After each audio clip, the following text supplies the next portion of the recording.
Salut Audrey, salut David. Aujourd'hui, on va aborder la relation idéale entre un product manager et un designer. Large sujet. Audrey, est-ce que tu pourrais me dire à quoi correspond une journée type en tant que product manager? Bien sûr, bon, forcément, selon les organisations des entreprises, le rôle de PO, PM, il peut varier. Là, moi ici, sur cette mission, j'ai un rôle axé sur l'échange quotidien avec les parties prenantes, un suivi des data, surveillance de la maintenance, de la veille concurrentielle, j'en fais pas mal, discovery de futures fonctionnalités, je fais du support au delivery avec les PM et le lancement de nouvelles fonctionnalités. Mais dans d'autres missions, moi j'ai eu directement des équipes de développeurs et de QA avec moi, avec un quotidien plus orienté sur le suivi du delivery et la gestion de la roadmap. En fait, quelle que soit l'organisation des équipes dans une entreprise, je pense que plus un PO gagne en expérience, ou un PM, plus il intègre dans son quotidien vraiment les notions de vision, de stratégie de son produit, ainsi que l'expérience client lorsqu'il travaille sur des fonctionnalités. Ok, merci pour tes explications. Et toi, David, à quoi correspond une journée type au quotidien d'un designer? Alors de manière générale, tu vas avoir une journée type qui va varier selon le rôle du designer. C'est-à-dire que les journées en tant que designer vont être aléatoires selon plusieurs facteurs, selon le projet, selon l'avancement de ce projet et selon l'environnement client. Et donc l'approche en tant que product designer sera bien différente d'une approche comme un UX ou un UI designer. Là, actuellement, j'ai un périmètre qui est assez complet, donc avec une prise d'informations sur les métiers, sur la redéfinition du besoin, sur l'étude des faisabilités avec l'IT, sur la priorisation du parcours, et encore plein de choses. Donc, une journée type d'un product designer, on va avoir des activités qui vont être différentes par rapport à un UX designer qui va être plus centré sur l'expérience utilisateur et un UI designer qui va être plus centré sur l'interface finale des applications. Ok, ça marche. Très intéressant aussi. Donc, au cours de ce podcast, ce qui va être intéressant, c'est de comprendre à quoi ressemblent vos métiers au quotidien et comprendre les missions de nos consultants. Et nous allons maintenant entrer dans le cœur du sujet, donc de la relation entre un product manager et un designer. Donc, est-ce que vous pourriez chacun nous donner la définition d'une collaboration efficace entre vos deux métiers? Alors, on s'est promis qu'on ne dirait pas la communication, que notre réponse serait au-delà. On va essayer, oui. Non, donc résultat, moi je vais jouer la carte, ils doivent être complémentaires. Non, mais c'est donc même si c'est bien que les rôles et les responsabilités soient définis, mais c'est quand même hyper important de s'intéresser à l'expertise de l'autre, parce que déjà ça va développer la confiance dans la collaboration et justement de voir qu'est-ce qu'on va aller chercher chez l'autre dans ce binôme. Oui, tout à fait. Je suis complètement aligné avec ce que tu viens de dire, puisque de mon côté aussi, comme le product designer se doit de participer à la définition stratégique du produit, c'est essentiel d'avancer en binôme avec le product manager ou le product owner pour garantir une certaine cohérence sur l'avancement du développement du futur. Donc la collaboration doit intervenir le plus tôt possible dans la définition du produit. Tout à fait. D'accord, donc vos deux métiers sont finalement assez complémentaires au quotidien. Oui. Tout à fait. Et vous avez tous les deux réalisé plusieurs missions pour différents clients. Est-ce que vous auriez chacun des clichés sur le métier du designer ou du product manager? Je crois que c'est la question qu'on attendait. Ouais, c'est pas drôle parce que David, il sait ce qu'elle veut dire. Des artistes. Designer. C'est ça, les artistes avec leurs crayons. Non, moi, blague à part, moi, j'ai une sincère admiration pour les designers, pour la maîtrise des outils de design et de prototypage. C'est un truc où je suis pas assez jalouse. Ouais, malheureusement, c'est vrai que les clichés, on l'a dit dur. Nous, on n'a pas forcément de préjugés déjà sur les product owners, à part peut-être comme un chef d'orchestre, mais voilà, à adapter selon le produit. Mais toujours sur rapport à l'art, c'est important. C'est beau. Donc finalement des artistes, chacun à votre façon. Ouais, on va dire ça. Au-delà de ces clichés, est-ce parfois difficile pour vous de délimiter les frontières entre vos métiers? Ça va dépendre de plusieurs facteurs. D'un côté, il va y avoir la maturité de l'organisation produit en elle-même. Est-ce qu'elle est bien installée ou est-ce qu'elle est récente et qu'elle se cherche encore? Et d'un autre côté, l'expérience et la maturité des protagonistes. Est-ce qu'ils suivent un rôle stricto sensu ou est-ce que eux-mêmes ont l'intelligence de s'adapter par rapport au contexte, par rapport aux personnes pour que la collaboration se passe au mieux? Donc c'est voilà, ça se trivial, c'est la communication qui est essentielle, mais c'est justement comment j'arrive à m'adapter par rapport au contexte et par rapport à l'expérience que j'ai en face de moi. Ouais, tout à fait. Bah, je suis encore une fois, hein, je suis assez d'accord avec ce que tu dis et je rajouterais même à ça la maturité de l'entreprise, l'environnement client, en tout cas l'environnement de la société qui parfois justement va aider à bien délimiter les périmètres de chacun ou au contraire les flouter. Donc c'est là où ça relève aussi, je dirais, de la seniorité des acteurs sur les rôles respectifs. Par exemple, j'ai déjà vu prendre des designers qui prenaient le lead sur l'approche product manager parce que tout simplement ils avaient une bonne connaissance du produit ou vice versa. Donc je dirais qu'il faut avancer en bonne intelligence dans une organisation qui fait sens avec les objectifs du produit. Tout à fait. Pourquoi la collaboration entre le product manager et le designer est-elle nécessaire sur un produit? Alors, on travaille sur la compréhension du besoin ou du problème à résoudre, puis comment y répondre. Moi, j'ai déjà fait des missions où j'avais pas de designer. Mais résultat, il y a pas de prise de risque. Moi, dans ce cas, je reste au plus près du design existant pour garder une cohérence dans l'expérience client. Même si après, avec l'expérience, forcément, on développe des réflexes, si on peut ou si on veut, on se documente. Et mine de rien, avoir un binôme PM-designer, ça va permettre vraiment de pousser plus loin le design et l'ergonomie du produit, même le parcours client. Et ça va être vraiment un atout stratégique. Moi qui fais de l'e-commerce aujourd'hui, c'est vraiment un enjeu clé. Et ne serait-ce que d'avoir quelqu'un avec qui je vais rebondir au quotidien dans mes conceptions. Ouais. En tout cas, pour prolonger la pensée, la présence d'un designer devrait être indispensable à partir du moment où il y a un travail de conception ou d'amélioration d'un produit. La collaboration entre un PMPO et un designer permet justement de garantir une certaine valeur ajoutée au produit. Et en tant que designer, on va aller chercher des éléments auprès des parties prenantes par notre expertise, identifier des améliorations que naturellement le PMPO ne pourra pas identifier. Donc pour moi, les deux rôles incarnent des expertises différentes, mais qui sont évidemment complémentaires et qui doivent être distinguées tout au long de la démarche du produit. Pas mieux. D'accord, donc si je comprends bien, derrière chaque produit se cache un product manager et un designer qui travaillent tous les deux ensemble afin de répondre aux besoins des utilisateurs. Et donc, quel est selon vous le secret d'un bon binôme?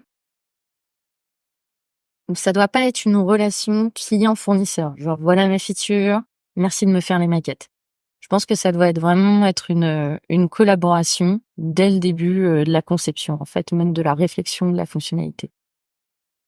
Donc pour continuer la pensée, c'est vrai que les deux rôles sont bien complémentaires et on parle bien d'un binôme puisque le travail de l'un va venir nourrir le travail de l'autre et vice versa.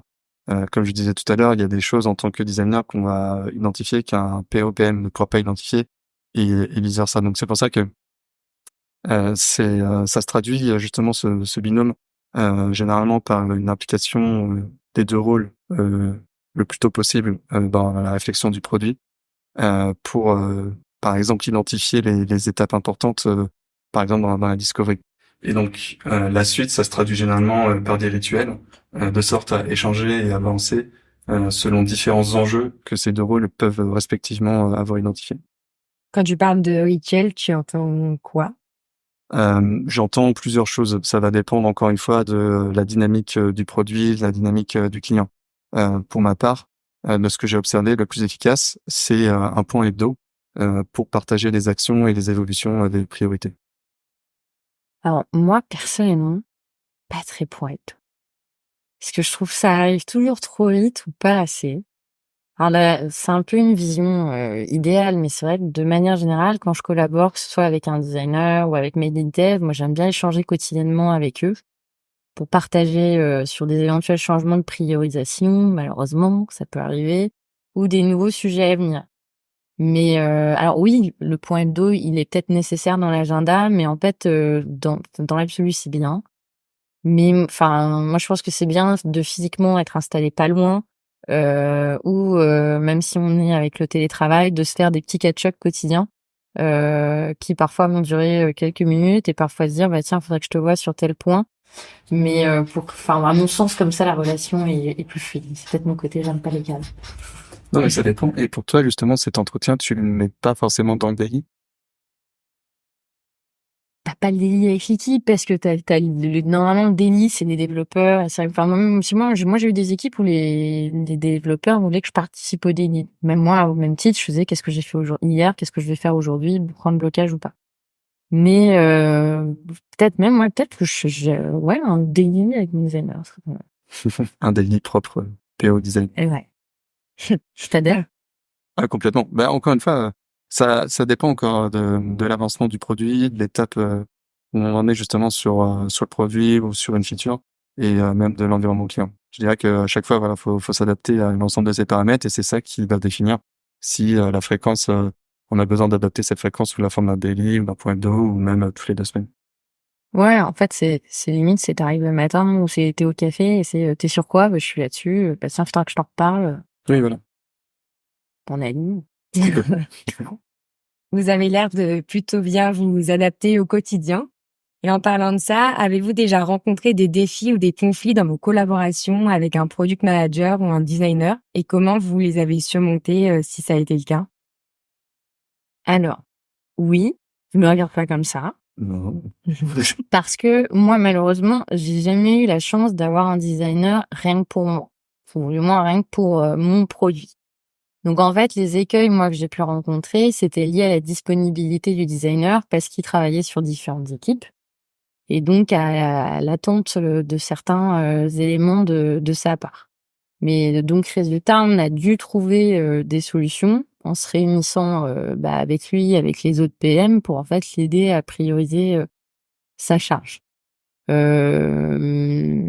Et après, c'est comment résultat quand tu vas devoir te passer de cette ressource, t'arrives à combler sans faire n'importe quoi et sans heurter la personne en face parce que c'est lui il pouvait pas être partout et moi j'avais besoin d'avancer.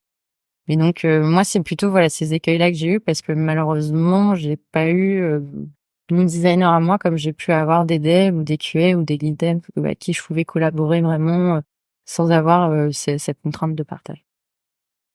Ok, ça marche. Et toi, David, t'as déjà rencontré des conflits d'intégration? De mon côté, le conflit, heureusement, était assez rare. Je me souviens pas avoir connu ce type d'expérience, mais je sais que le défi récurrent que l'on a, effectivement, c'est de pouvoir se synchroniser avec différents PM. En tant que designer, on peut être amené à intervenir sur plusieurs produits en simultané. C'est pas la solution qu'on recommande, et encore ça dépend du rôle. Mais quand c'est le cas, euh, c'est important de bien s'organiser avec l'ensemble des product managers et donc de bien organiser et segmenter sa semaine pour justement avancer dans une bonne organisation et établir les rituels nécessaires avec les différents rôles. D'accord. Et quel type de divergence pourriez-vous rencontrer dans vos métiers? De mon côté, les divergences qu'on peut trouver entre nos deux rôles, je dirais que ça peut survenir à la fois au moment de la discovery et au moment de la partie delivery.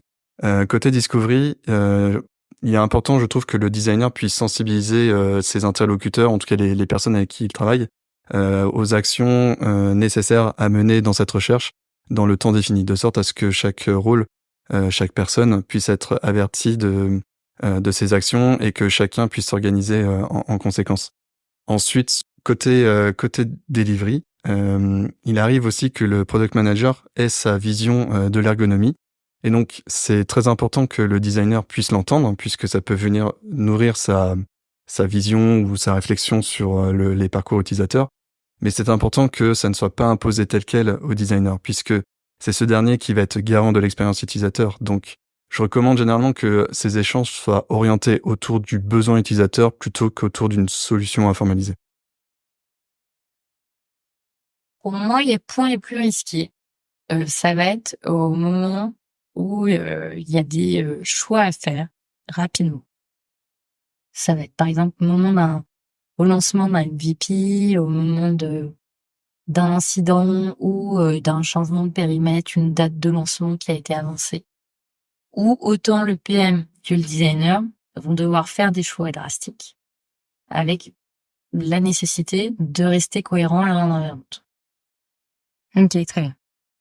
On a beaucoup parlé de vos relations, les divergences qu'il pouvait y avoir et la séparation de vos métiers. Que ce soit un nouveau produit ou une nouvelle fonctionnalité, qui fait quoi sur la recherche utilisateur? Je dirais déjà que la réponse est dans la question.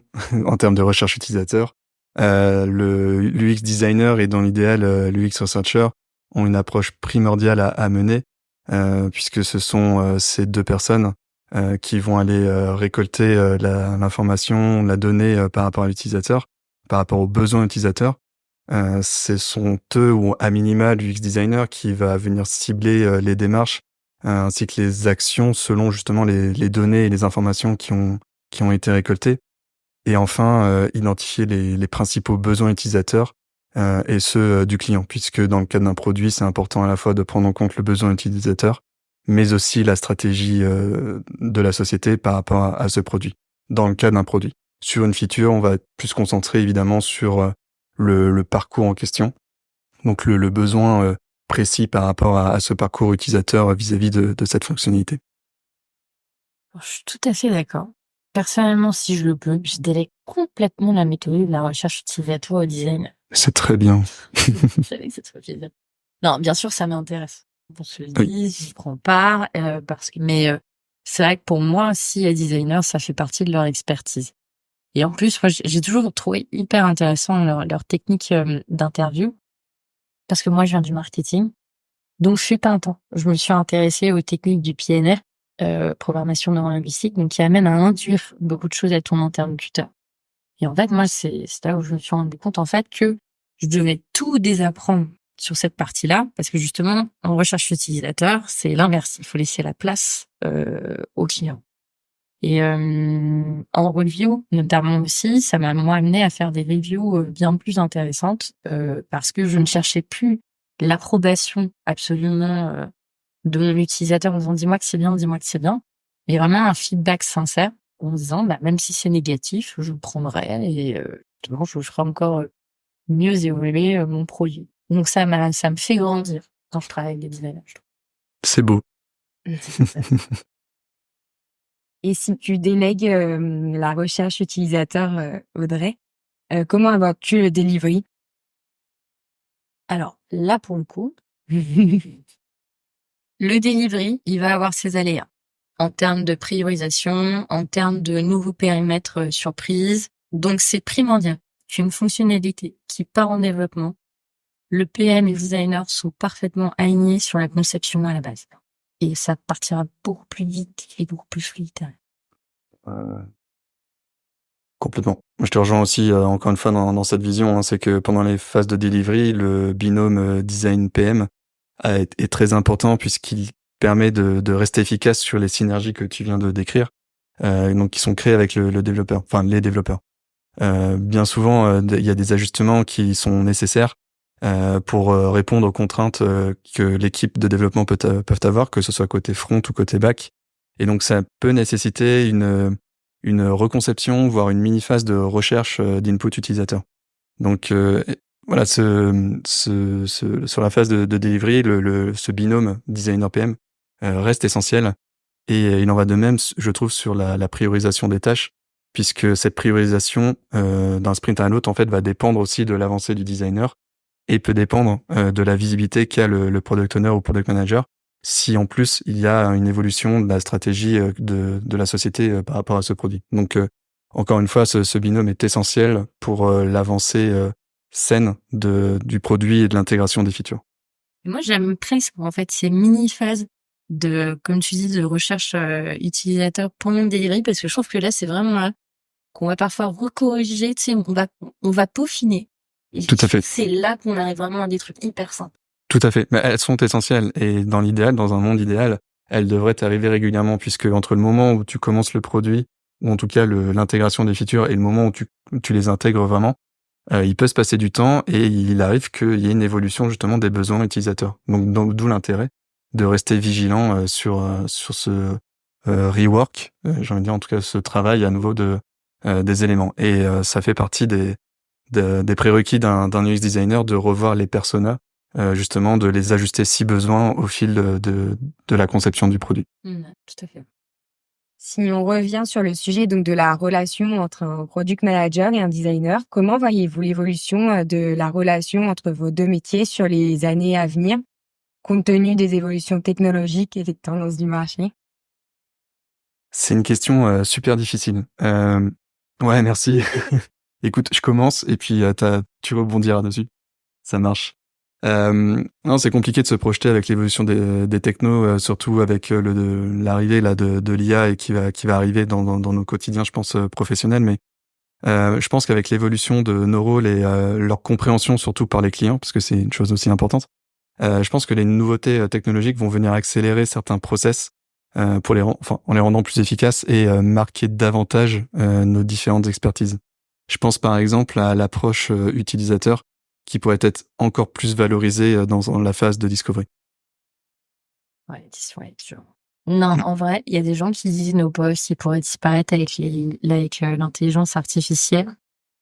Je suis pas convaincue. Moi, blague à part. Nos rôles, ils vont évoluer. C'est une certitude et que il faut à chaque fois accueillir ces nouvelles évolutions parce que plutôt que de les combattre et parce qu'en fait, ça peut nous permettre justement de gagner du temps sur des tâches très simples. Moi, je commence un peu à l'utiliser pour un peu de wording ou pour un peu des tâches simples comme des rédactions, propositions de FAQ, des choses comme ça, questions fréquemment posées. Mais justement, ça va permettre peut-être de nous plus travailler sur la partie stratégie, vision et accélérer sur les phases de rédaction, par exemple d'US, de tâches,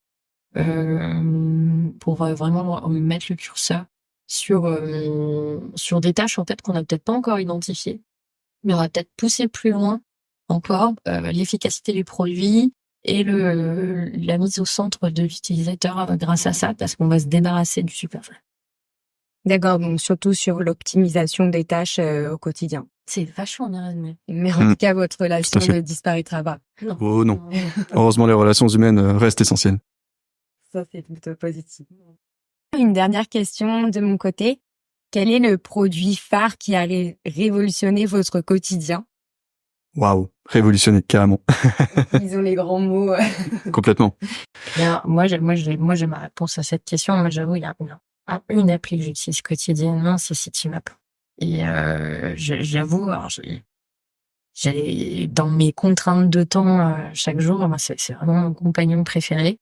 Même si parfois, quand on commence un peu à connaître son réseau de transport, parfois on lui connaît les petites alternatives. Mais c'est vrai que c'est vraiment, moi, c'est vraiment une appli qui m'apaise parce qu'elle m'apporte une solution et qui, je trouve, en plus a une ergonomie qui me plaît bien, qui, en plus, au-delà d'avoir répondu à la fonctionnalité de base de me donner le meilleur itinéraire à un instant donné, en prenant en compte les aléas des transports, en plus vraiment pousser, j'allais dire pousser le vice, mais en tout cas aller était plus loin en me disant à quel endroit je dois me positionner par rapport à ma sortie. Et ça, j'ai trouvé ça quand même assez puissant.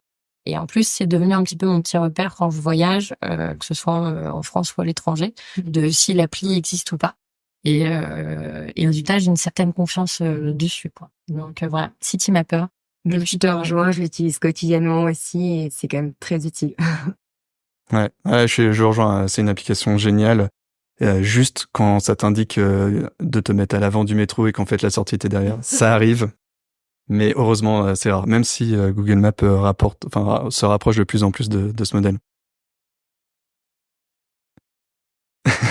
Tu peux faire un commentaire justement sur l'application Citymapper. Ouais.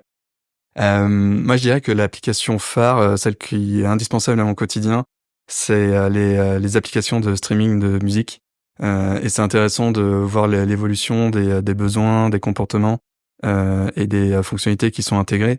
Moi, je suis principalement sur Deezer et je peux pas me passer de cette application parce que voilà, dans les transports surtout, c'est là où j'aime bien me réfugier dans ma bulle et le fait de voir les différents goûts musicaux, enfin ses propres goûts évoluer et la manière dont l'algorithme va venir te les proposer et la manière dont ça évolue aussi, je trouve ça hyper intéressant et de voir encore une fois comment est-ce qu'on est amené à utiliser ces applications et comment nos usages évoluent par nos goûts, par nos moods, justement, et comment est-ce que l'application va réagir par rapport à ça. Donc voilà, moi c'est plutôt ces applications-là qui ont changé ma vie.